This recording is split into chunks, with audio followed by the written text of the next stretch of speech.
حسین تو ہر کوئی نہیں بنتا نا سر. پھر کہتے ہیں جی حسین کیوں کھڑا ہوا تھا, باقی کدھر گئے؟ باقیوں نے کیوں بیعت کر لی؟ وہ ہر ایک تو نہیں حسین ہوتا. اس نے فوجی بھیجے گرفتار کر کے کہ اس کو پہاڑ سے نیچے پھینکا جائے. پہاڑ کی چوٹی پہ لے گئے, اس نے وہاں پہ دعا کی, وہ سارے فوجی نیچے گر پڑے, وہ بچ گیا.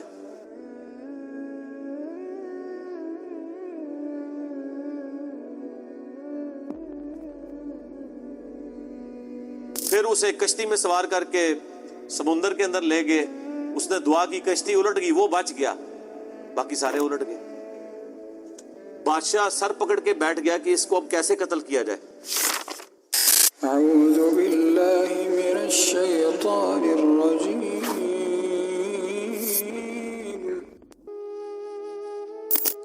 اصحاب الاخدود جو تھے یہ یمن کے پاس کرسچنز تھے. اس زمانے کے ظاہر مسلم تھے, عیسیٰ علیہ السلام پر ایمان لائے تھے, حضرت عیسیٰ کو اللہ کا بیٹا نہیں مانتے تھے بلکہ اللہ کا پیغمبر مانتے تھے. نبی علیہ السلام کی پیدائش سے تقریباً 40 سال پہلے کا یہ واقعہ ہے.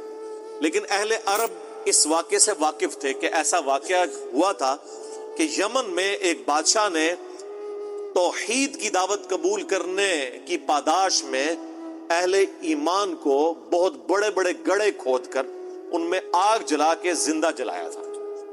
سر تکلیفوں سے تو گزرنا پڑتا ہے. جو پرسیکیوشن کرسچنز کی ہوئی ہے نا کئی سو سال تک, آپ سوچ نہیں سکتے کن تکلیف سے گزرنا پڑا ہے. اللہ پہ ایمان لانا کوئی آسان کام تو نہیں. تو یہ اصحاب الاخدود کے واقعے سے یہ لوگ واقف تھے, اس کا ذکر اس میں آ رہا ہے. صحیح مسلم شریف میں اس کا واقعہ یوں ملتا ہے کہ یمن میں ایک یعنی وہ بادشاہ تھا جو بیسیکلی ہے تو یعنی یہودی تھا. اس وجہ سے وہ عیسائیوں سے زیادہ نفرت کرتا تھا, کیونکہ حضرت عیسیٰ علیہ السلام کو کرسچن جو ہے پیغمبر مانتے ہیں بلکہ اس میں غلوف کر کے خدا کا بیٹا مانتے ہیں, اور دوسری طرف یہودی کہتے ہیں کہ یہ نعوذ باللہ دجال ہے. اب ان کا آپس میں تو اکٹھ ہو ہی نہیں سکتا نا.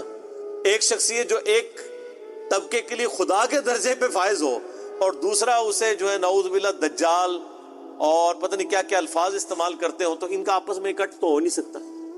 یہ تو یہودیوں نے سازش کر کے کس طرح عیسائیوں کو دبوچا ہے کہ آج یہودی اور عیسائی ایک پیج کے اوپر ہیں, ورنہ 20ویں صدی کے آغاز سے پہلے تک تو یہ قتل و غارت کا بازار گرم تھا ان کا آپس میں.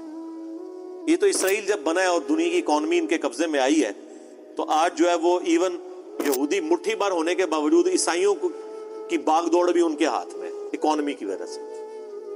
تو ہم نے جس ایرا میں جس وقت میں آنکھ کھولی ہے, یہ جو زمین کی جو حقائق ہیں وہ زمینی حقائق بدل چکے ہیں, اور اس کو بدلے ہوئے 100 سال سے زیادہ نہیں ہوا.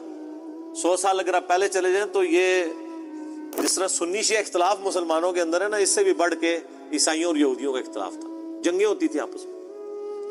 بہرحال وہ یہودی بادشاہ تھا, اس نے عیسائیوں پہ ظلم کرنا شروع کیا. تو اس بادشاہ کے بارے میں آتا ہے کہ اس نے ایک جادوگر رکھا ہوا تھا, اور وہ جادوگر جب بوڑھا ہو گیا تو اس نے کہا کہ مجھے تو موت آ جائے گی, تو مجھے کوئی ایک اپنا لائق سا کوئی رعایا میں سے کوئی لڑکا ڈھونڈ کے دو جسی میں تربیت کروں اور میں اپنا سارا علم اسے ٹرانسفر کر دوں. تو بہرحال ایک نوجوان لڑکا بڑا انٹلیکچوئل رعایا میں سے چنا گیا, وہ جادوگر کے حوالے کیا گیا, تو وہ اسے جادو سکھایا کرتا تھا. اب وہ جادوگر کے پاس جب جادو سیکھنے جاتا تھا تو راستے میں ایک راہب تھا عیسائی, تو وہ اس کے پاس وہ لڑکا رکا کرتا تھا. اس راہب کی باتیں خدا شناسی کی, توحید کی, اسے بھانی شروع ہو گئی, حتیٰ کہ اس کا دل اللہ نے اسلام کے لیے کھول دیا. یعنی اس نے اسلام, اس زمانے میں کرسچینٹی اسلام ہی تھا, وہ قبول کر لیا. اب وہ دیکھیں جادو بھی سیکھتا تھا اور پیرلل میں دین بھی سیکھتا تھا. ایک دن وہ ایک راستے سے گزر رہا تھا, تو راستے میں ایک بہت بڑا جانور تھا جس نے لوگوں کا راستہ روکا ہوا تھا. تو اس نے ایک چھوٹا سا پتھر اٹھایا زمین سے اور اس نے کہا کہ اے اللہ, اگر تیرے نزدیک جادوگر کا مذہب مردود اور اس عیسائی راہب کا مذہب مقبول ہے تو اس چھوٹے سے پتھر سے اس جانور کو ہلاک کر دے. ظاہر یہ کرامت ہی ہونی تھی, ایک پتھر سے آپ اتنے بڑے جانور کو، تو اس نے پتھر پھینکا تو وہ مر گیا. تو وہ پھر راہب کے پاس آیا تو راہب نے کہا کہ تم تو اب مستجاب الدعوات ہو گئے ہو، تو اب تم پہ اللہ کی طرف سے تکلیفیں بھی شروع ہو جائیں گی، اور جب کوئی ایسی صورتحال بنے تو تم نے میرا نام ظاہر نہیں کرنا. ظاہر ہے پھر مجھے بھی رگڑا لگے گا بیچ میں. جان بچانے کے لیے ایمان چھپانا جائز ہے. حسین تو ہر کوئی نہیں بنتا نا سر. پھر کہتے ہیں جی حسین کیوں کھڑا ہوا تھا، باقی کدھر گئے؟ باقیوں نے کیوں بیعت کر لی؟ وہ ہر ایک تو نہیں حسین ہوتا رضی اللہ تعالیٰ عنہ علیہ السلام. تو پھر وہی سلسلہ شروع ہو گیا. اب وہ صاحب کرامت تو ہو گیا، اب لوگ اس کے پاس آنا شروع ہو گئے. وہ مطلب مادرزاد کوڑی اندھے آتے تھے، وہ دعا کرتا تھا، شفا ہو جاتی تھی. کرتے کرتے جب بادشاہ تک بات پہنچی، اس نے کہا یہ کیا، یہ تو دوسرے مذہب میں چلا گیا الٹا اس کو سکھانے کے لیے. تو اس نے کہا اس کو تو ہم نہیں چھوڑیں گے، قتل کروائیں گے. اور وہ جب کوئی بندہ اس کے پاس علاج کروانے کے لیے آتا تھا تو وہ پہلے کہتا تھا اللہ کو ایک مانو، حضرت عیسیٰ کو اللہ کا پیغمبر مانو. تو ظاہر ہے یہاں بھی آپ کو پتا ہے لوگ حنفی ہوتے ہیں، جب طلاق ہو جاتی ہے تو اہل حدیث اسٹامپ پیپر پہ لکھواتے ہیں میں اہل حدیث ہوتا ہوں، تو وہ کہتے ہیں ٹھیک ہے اب بیوی بھی واپس مل گئی آپ کو. حالانکہ وہ اہل حدیث اتنی دیر کے لیے ہوتے ہیں جتنی دیر کے لیے انہوں نے وہ بیوی باہر نکل کے اہل حدیثوں کو گالیاں نکال رہے ہوتے ہیں، لیکن اہل حدیثوں کو پھر بھی عقل نہیں آتی ہے. اب عقل نہ آئے تو انسان کیا کرے؟ حالانکہ یہ فتوی غلط ہے، میں اہل حدیث کے ساتھ ایگری نہیں کرتا ہوں 3 طلاق کے مسئلے میں. امت کا اجماع ہے کہ ایک مجلس کی 3 طلاقیں 3 ہیں. بالی ایک مسئلہ لاتا ہے میں آپ کو بتا رہوں کہ آج بھی اس کی باقیات ہیں اسٹامپ پیپر لکھوانے والی. تو وہ بھی پہلے کہتا تھا اللہ کو مانو پھر میں تمہارا علاج کروں گا. تو اس طرح پھر اسلام پھیلنا شروع ہو گیا. بادشاہ کو فکر لگ گئی تو اس نے کہا کہ بھئی اس کا علاج اب یہ ہے کہ اس کو قتل کروایا جائے. تو اس نے فوجی بھیجے گرفتار کر کے کہ اس کو پہاڑ سے نیچے پھینکا جائے. پہاڑ کی چوٹی پہ لے گئے، اس نے وہاں پہ دعا کی، وہ سارے فوجی نیچے گر پڑے، وہ بچ گئے.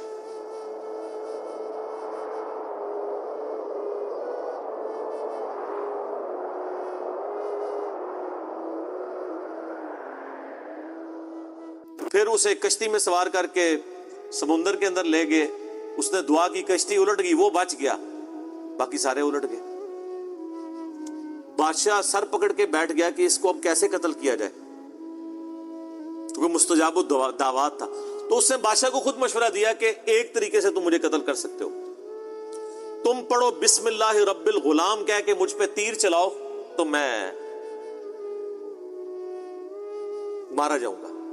اور یہ اس نے بہت زبردست چال چلی، اور اس نے کہا اس کے لیے تمہیں پبلک اکٹھی کرنی پڑے گی، اپنی ساری رعایا کو جمع کرو اور بسم اللہ رب الغلام پڑھ کے چلاؤ. تو اس کا مطلب کیا تھا کہ اللہ کو ماننا پڑے گا. تو یہ ایک ساری رعایا تک تبلیغ ہو جاتی کہ ہاں اللہ کے نام پہ اسے مارا گیا ہے تو یعنی اس کا مذہب درست ہے. تو اس نے کہا میں نے جان تو جانی جانی ہے تو اللہ کے لیے جائے نا، اور میں مر جاؤں اور ایسا اختلافی نوٹ لکھوں کہ تبلیغ بھی ہو جائے. حضرت حسین ابن علی بھی نے یہی کیا نا. 72 بندوں کے ساتھ وہ 3 براعظموں میں پھیلی ہوئی بنو امیہ کی بدماش حکومت کا سامنا تو نہیں کر سکتے تھے، لیکن انہوں نے اپنے خون سے اختلافی نوٹ لکھ دیا کہ میں مر جاؤں تو آنے والی نسلیں یہ یاد رکھیں کہ سچائی کے لیے کھڑا ہونا چاہے آپ تھوڑے سے بھی ہوں، اس کی پرواہ نہیں کرنی. تو آج تک دیکھ لیں دنیا میں جہاں بھی سچائی کے لیے تھوڑے لوگ کھڑے ہوتے ہیں تو مثال حسین ابن علی کے لیے کی دیتے ہیں. مخالفین کو جو یاد رکھا گیا وہ بھی حسین کی وجہ سے یاد رکھا گیا، ورنہ ان کی کیا اوقات تھی. تو اس نے بھی یہی کہا کہ رعایا اکٹھی کرو پبلکلی، بسم اللہ رب الغلام پڑھ کے چلاؤ تیر تو مارا جاؤں گا. بادشاہ نے یہی کیا. تو جب وہ بسم اللہ رب الغلام پڑھ کے وہ چلائی گئی اللہ کے نام سے شروع، اور جو اس غلام کا رب ہے یعنی وہ سب اللہ کے بندے غلام ہیں، تو وہ تو مارا گیا لیکن ساری رعایا نے کلمہ پڑھ لیا، ان کا اس کا مذہب حق ہے، وہ سارے مسلمان ہو گئے. وہ ایک کو کیا مارنا تھا، ساری رعایا ہاتھ سے چلی گئی. پھر اس نے بڑے بڑے گڑھے کھدوائے، اس میں آگ جلوائی اور اہل ایمان کو آفر رکھی کہ یا تو ایمان چھوڑے یا آگ میں جلائے جاؤ. ہائے ہائے ہائے.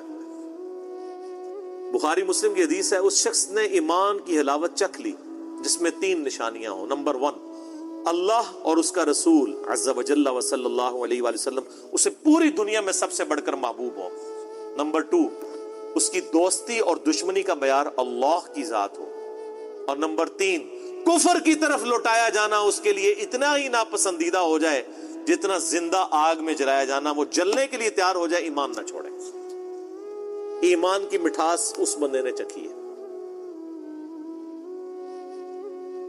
لوگ ایمان نہیں چھوڑ رہے، زندہ آگ میں جلائے جا رہے ہیں. صحیح مسلم کے الفاظ ہیں کہ ایک عورت تھی، اس کا دودھ پیتا بچہ تھا. دودھ پیتا بچہ تو بولتا بھی نہیں ہے. جب اسے آگ میں پھینکنے لگے نا تو اس کے دل میں ایک لمحے کے لیے خیال آیا کہ میں جان اپنے بچے کی وجہ سے نا جان بچانے کے لیے میں دین چھوڑ دوں. تو وہ دودھ پیتا بچہ بول اٹھا کہ ماں تو حق پہ ہے. اللہ، یعنی یہ کرامت تھی. تو پھر ان ماں بیٹا کو بھی جلا دیا. وہ تو خیر دنیا میں جلے نا تو سیدھے جا کے جنت میں لینڈ کیا. تو یہ پوری حدیث صحیح مسلم میں اصحاب الاخدود کے بارے میں ہے. آپ دیکھیں کہ اصحاب الاخدود کو نبی علیہ السلام کی پیدائش کے وقت شہید ہوئے ہوئے 40 سال ہو چکے، پھر اس کے بعد بھی 40 سال، یعنی 100 سال بعد قرآن نازل ہو رہا ہے آلموسٹ. اور اللہ اپنے بندوں کو نہیں بھولا اور اس کے اندر ذکر کیا ان کا. اور اس میں اللہ تعالیٰ بتا رہا ہے پھر ہم ان سے بدلہ لیں گے جنہوں نے اہل ایمان کے ساتھ یہ کچھ کیا. دنیا میں ٹھیک ہے کھلی چھٹی ہے، لیکن آخرت میں پکڑے جائیں گے. وَالسَّمَاءِ ذَاتِ الْبُرُوجِ، قسم ہے آسمان کی جو برجوں والا ہے. وَالْيَوْمِ الْمَوْعُودِ، اور اس دن کی جو وعدے کا دن ہے یعنی قیامت کا دن. وَشَاهِدٍ وَمَشْهُودٍ، اور حاضر ہونے والے دن کی اور اس کی جس کے پاس حاضر ہوں گے، یعنی قیامت کے دن کی اور قیامت کے دن کا مالک یوم الدین، سب کی قسم. قُتِلَ أَصْحَابُ الْأُخْدُودِ، مارے گئے کھائی کھودنے والے. حالانکہ مارے کون گئے تھے؟ جو کھائی میں پھینکے گئے تھے. اللہ نے کہا وہ نہیں مرے، وہ تو زندہ ہیں. شہید تو مرتا نہیں ہے نا. وَلَا تَقُولُوا لِمَن يُقْتَلُ فِي سَبِيلِ اللَّهِ أَمْوَاتٌ، مت کہا کرو مردہ جو اللہ کی راہ میں مارے جائے، وہ تو اللہ کے حضور زندہ ہے. اللہ فرمایا مارے گئے اصحاب الاخدود جنہوں نے وہ گڑھے کھودے تھے. النار ذات الوقود، جبکہ وہ آگ بڑے ایندھن والی تھی. اذ ہم علیہا قعود، جب وہ اس کے کنارے پر بیٹھے ہوئے، یعنی یہ منظر دیکھ رہے تھے اہل ایمان کو آگ میں جلایا جا رہا ہے اور وہ انجوائے کر رہے ہیں. بولے اعوذ باللہ. وہم علی ما یفعلون بالمؤمنین شہود، اور جو کچھ اہل ایمان کے ساتھ سلوک کر رہے تھے وہ وہاں پہ بیٹھ کے اس پر گواہ تھے. ظاہر آپ اگر یہ رومنس کی بھی آپ ہسٹری دیکھیں، یہ لوگ بھی یعنی بھوکے شیروں کو زندہ انسانوں پہ چھوڑ دیتے تھے. آپ یوٹیوب پہ جا کے دیکھیں نا کہ کیا کیا طریقے انسانوں کو اذیت اور عذاب دینے کے ان لوگوں نے ڈیوائز کیے ہوئے تھے. تو یہ بھی ایک طریقہ تھا تکلیف دینے کا. خود کرسیوں پہ بیٹھ جاتے تھے اور ان کے سامنے یہ منظر ہوتا تھا کہ اہل ایمان کو جلایا جا رہا ہے. وَمَا نَقَمُوا مِنْهُمْ إِلَّا أَن يُؤْمِنُوا بِاللَّهِ الْعَزِيزِ الْحَمِيدِ، اور انہوں نے تو نہیں ناپسند کیا مگر اس بات کو کہ مسلمانوں نے ایمان لے کر آئے مسلمان اللہ پر جو غالب ہے اور اپنی ذات میں خود ستودہ صفات ہے. اس مقدس جرم کی پاداش میں انہوں نے زندہ انسانوں کو جلا دیا کہ وہ اللہ پر ایمان لے کر آئے. الذی لہ ملک السماوات والارض، وہ اللہ کہ زمین و آسمان میں جو کچھ ہے اس کا مالک وہ اللہ ہے. زمین و آسمان کے مالک اللہ کے اوپر وہ ایمان لائے صرف ایمان لانے کی پاداش میں. کسی پہ کوئی تکلیف نہیں، کسی کو کچھ نہیں انہوں نے کہا، بس اس مقدس جرم میں انہوں نے ان کو آگ میں جلا دیا. واللہ علی کل شیء شہید، اور اللہ تعالیٰ ہر چیز کو دیکھ رہا ہے. اللہ نے وہ منظر دیکھا ہے، اللہ کو بھولا نہیں ہے وہ منظر جو تم نے اہل ایمان کے ساتھ کیا. ان الذین فتنوا المؤمنین والمؤمنات، بے شک وہ لوگ جنہوں نے مومن مردوں اور مومن عورتوں کو یہ تکلیف دی تھی، یعنی ان کو آگ میں جلایا. ثم لم یتوبوا، اس کے بعد وہ توبہ کے بغیر مر گئے. فلہم عذاب جہنم، ان کے لیے تو ہم نے عذاب جہنم رکھا ہوا ہے. ولہم عذاب الحریق، اور ان کے لیے وہاں پہ آخرت کی آگ ہے جس میں ان کو جلایا جائے گا. انہوں تو دنیا کی آگ میں جلایا نا. بخاری مسلم کی حدیث ہے کہ آخرت کی آگ دنیا کی آگ سے 70 گنا زیادہ تیز ہے. ان کو اس پاداش میں اس آگ کے اندر جلایا جائے گا. اللہم اجرنا من النار، آمین. ان الذین آمنوا وعملوا الصالحات، بے شک وہ لوگ جو ایمان لائے اور انہوں نے نیک اعمال اختیار کیے، لہم جنات تجری من تحتها الانہار، ان کے لیے تو ایسی جنتیں ہیں جن کے نیچے نہریں بہتی ہوں گی، ذالک الفوز الکبیر، یہ ہے سب سے بڑی کامیابی۔ دنیا میں تو وہ ناکام ہو گئے جن کو ان گڑھوں میں ڈالا گیا۔ ایک ماں ہی سمجھ سکتی ہے کہ اس کو اپنے بچے سمیت مار دیا جائے، اس سے اس کی زندگی چھین لی جائے، اس کے بچے کی بھی زندگی چھین لی جائے، تو دنیا میں تو بظاہر وہ ناکام ہے، لیکن اللہ فرما رہے ہیں وہ سب سے بڑی کامیابی پہ فائز ہو گیا، کیونکہ آخرت کی زندگی ہمیشہ کی ہے، دنیا کی زندگی تو عارضی ہے۔ ان بطش ربک لشدید، بے شک تیرے رب کی پکڑ بڑی شدید ہے۔ یہ دنیا میں تو کوئی شخص کسی شخص کو ایک دفعہ ہی موت دے سکتا ہے نا، اور اللہ تعالیٰ لاکھوں دفعہ زندہ کر کے لاکھوں دفعہ موت دینے پر قادر ہے۔ اللہ کی پکڑ سے کون بچ سکتا ہے؟ دیکھیں نا، دنیا میں زیادہ کون، جیسے وہ آپ کو پتا ہے قرآن حکیم میں ہی آتا ہے کہ جب جادوگر ایمان لے آئے موسیٰ علیہ السلام پہ، تو فرعون نے کہا کہ میں تمہیں سولی چڑھا دوں گا تمہارے مخالف سمت کے ہاتھ پاؤں کٹوا کے۔ تو پتہ ہے ان جادوگروں نے کیا کہا تھا کہ تو جو کچھ بھی کرے گا دنیا کی زندگی میں کر سکتا ہے نا، ایک دفعہ ہی موت دے گا، دے لے، پھر تو ہمیشہ کی کامیابیاں ہماری مقدر ہیں۔ لیکن اللہ سے انسان نہیں بھاگ سکتا، اللہ کے جو قابو آ گیا وہ ایک دفعہ موت تو نہیں، جب چاہے جتنی دفعہ موت کی تکلیف سے گزارے اور تکلیف دے۔ قرآن حکیم میں آتا ہے ہم جب ان کی کھالیں جل جائیں گی نئی کھالیں انہیں دیں گے تاکہ انہیں عذاب اور فیل ہو۔ اللہم اجرنا من النار، آمین۔ انہ ہوا یبدی و یعید، بے شک پہلی دفعہ بھی اس نے پیدا کیا اور دوبارہ بھی وہی پیدا کرے گا، وہ قادر ہے۔ پہلی دفعہ کسی کام کو کرنا مشکل ہوتا ہے، دوبارہ کرنا تو مشکل نہیں ہوتا۔ وَهُوَ الْغَفُورُ الْوَدُودُ، وہ تو بہت بخشنے والا ہے اور بڑی محبت کرنے والا ہے۔ یعنی اللہ تعالیٰ معاذ اللہ کوئی فنیٹک نہیں ہے کہ انسانوں کو عذاب دے کے اسے کوئی خوشی محسوس ہوتی ہے۔ دنیا میں بعض لوگ ذہنی مریض ہو جاتے ہیں نا، فنیٹک ہو جاتے ہیں، کئی لوگ ہیں ایسے جو، یا اکثر آپ کو امریکہ میں تو یہ بھی اگلے دن بھی خبر آئی تھی، 22 بندے قتل کر دیے ایک گورے نے، تو وہ ایک ذہنی مرض بھی ہوتا ہے، کسی کو خون میں لت پت دیکھ کے ان کو خوشی محسوس ہوتی ہے۔ تو اللہ تعالیٰ فرما رہا ہے کہ مجھے کوئی خوشی محسوس نہیں ہوتی کسی کو عذاب دینے میں، اللہ تو بخشنے والا ہے اور بڑی محبت کرنے والا ہے۔ لیکن اس کا یہ مطلب ہی نہیں کہ پکڑے گا نہیں مجرموں کو، نہیں، وہ اللہ تعالیٰ کے عدل کا تقاضا ہے، قسط کا تقاضا ہے، وہ عادل ہے، اس کے عدل کا تقاضا ہے کہ مجرمین کو سزا دے اور اہل ایمان کو جزا دے۔ ذو العرش المجید، وہ تو عرش کا مالک ہے، بڑی شان والا۔ فعال لما یرید، وہ ہر وہ چیز کرتا ہے جو وہ چاہتا ہے۔ ہم تو ہر وہ چیز نہیں کر سکتے جو چاہتے ہیں، ورنہ انسان اپنے آپ کو موت سے بے نیاز کر لیتا۔ کوئی انسان اپنے آپ کو موت سے بے نیاز کر سکتا ہے؟ نیند سے، کھانے پینے سے، پیشاب سے۔ اور اگر کوئی انسان یہ سارے کام کرنے میں کامیاب ہو جائے تو خدا کی ضرورت ہی اسے کوئی نہیں ہے۔ اگر مجھے موت نہ آئے، مجھے تکلیف نہ آئے، مجھے بھوک نہ لگے، مجھے نیند نہ آئے، تو خدا میری ضرورت نہیں ہے۔ اللہ نے یہ کمزوریاں انسان میں رکھی اس لیے تاکہ انسان کو اپنی کمزوریوں کا احساس ہو کہ 24 گھنٹے میں ایک دفعہ نہیں سو گے، اگلے 24 گھنٹے تم پرفارم ہی نہیں کر سکتے۔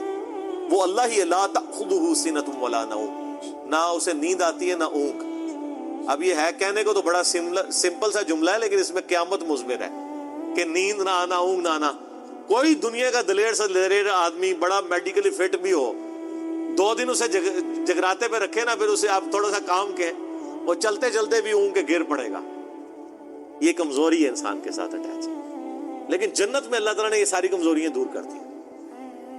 صحیح مسلم میں حدیث، اب جنتی جنت میں داخل ہوں گے تو فرشتہ ندا کرے گا اللہ کی طرف سے، جنتیوں تمہیں مبارک ہو، آج کے بعد تمہیں موت نہیں آئے گی، ہمیشہ زندہ رہو گے۔ آج کے بعد تم بوڑھے نہیں ہوگے، ہمیشہ جوان رہو گے۔ آج کے بعد تم کبھی بیمار نہیں پڑو گے، ہمیشہ تندرست رہو گے، اور عمر بھی 30 سال ہمیشہ رہے گی۔ اور چوتھی چیز تو بہت اعلیٰ ہے کہ اب تم سے رب کبھی ناراض نہیں ہوگا، ہمیشہ راضی رہے گا۔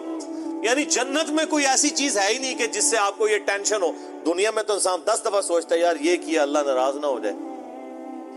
جنت میں کوئی ایسی چیز نہیں جہاں آپ کو یہ سوچنا پڑے کہ یہ کرنے سے ناراض ہی نہ ہو جائے۔ دنیا میں سونا حرام، جنت میں حلال۔ دنیا میں ریشم حرام، جنت میں حلال، دنیا میں 4 سے زیادہ بیویاں حرام، جنت میں بے شمار، جن کی شادی نہیں ہوئی تو جنت کی فکر کریں. ٹھیک ہو گیا؟ اللہ جو چاہتا ہے کرتا ہے، اور اللہ کا یہ کرنا اتنا کامل ہے کہ وہ پابند بھی کسی کا نہیں. سورہ الانبیاء میں ایک بڑی کریٹیکل آیت ہے، مسئلہ تقدیر میں جو کئی ایشوز ہیں ان کا جواب صرف وہی آیت ہے، لا یسأل عما یفعل وهم یسألون. اللہ کو کوئی پوچھ نہیں سکتا جو وہ کرتا ہے، اور اللہ ہر ایک کو پوچھ سکتا ہے کہ اس نے یہ کیوں کیا. ول آف گاڈ کو کوئی چیلنج نہیں کر سکتا. کوئی نہیں کہہ سکتا کہ اے اللہ تو نے اولاد کی پیدائش کا ذریعہ عورت کو کیوں بنایا، مرد کو کیوں نہیں بنایا. انصاف تو یہ تھا ایک دفعہ عورت کو بنایا جاتا تو ایک دفعہ مرد کو. یہ اللہ کی تقسیم ہے، ول آف گاڈ. اس کو بین کیا گیا، اس پہ کلام نہیں کرنا. گیون سرکمسٹانسز میں تو سوال ہو سکتا ہے، ول آف گاڈ کو نہیں آپ چیلنج کر سکتے. لا یسأل عما یفعل، اللہ کو کوئی نہیں پوچھ سکتا اس نے کیوں کیا ایسا. اللہ چاہتا بغیر پیغمبروں کے بھی ہدایت دے سکتا تھا، تو اللہ نے پیغمبروں کا وسیلہ کیوں رکھا؟ اللہ کو نہیں پوچھ سکتا. اب چونکہ اس نے پیغمبروں کو وسیلہ بنایا اللہ تک پہنچنے کا، اب جس نے اللہ تک پہنچنا ہے اس نے پیغمبروں کے پیٹرن پہ پہنچنا ہے. جو پیغمبروں کے راستے سے ہٹ کے اللہ تک پہنچا، چاہے وہ کتنا ہی اچھا کوئی عمل کر دے، 0 سے ملٹیپلائی ہو جائے گا. رول ماڈل پروفٹ کی ذات ہوگی صلی اللہ علیہ وآلہ وسلم. حل اتاک حدیث الجنود، کیا تمہارے پاس ان بڑے لشکروں کی خبر آئی؟ فرعون و سمود، فرعون کی اور سمود کی. حضرت موسیٰ علیہ السلام کے مخالفین فرعونی اور صالح علیہ السلام کی قوم سمود، جنہوں نے اپنے وقت کے پیغمبروں کا انکار کیا، بڑے بڑے لشکروں والے تھے. کس طرح اللہ نے ان کو الٹ کے رکھ دیا، عذاب دنیا کی زندگی میں دیا. بل الذین کفروا فی تکذیب، بلکہ یہ کافر تو جھٹلانے میں مصروف ہے. کافر سے مراد جو بھی حق بات سے اناد کر دے، چاہے وہ مسلمان ہو، کلمہ گو ہو یا بغیر کلمہ گو.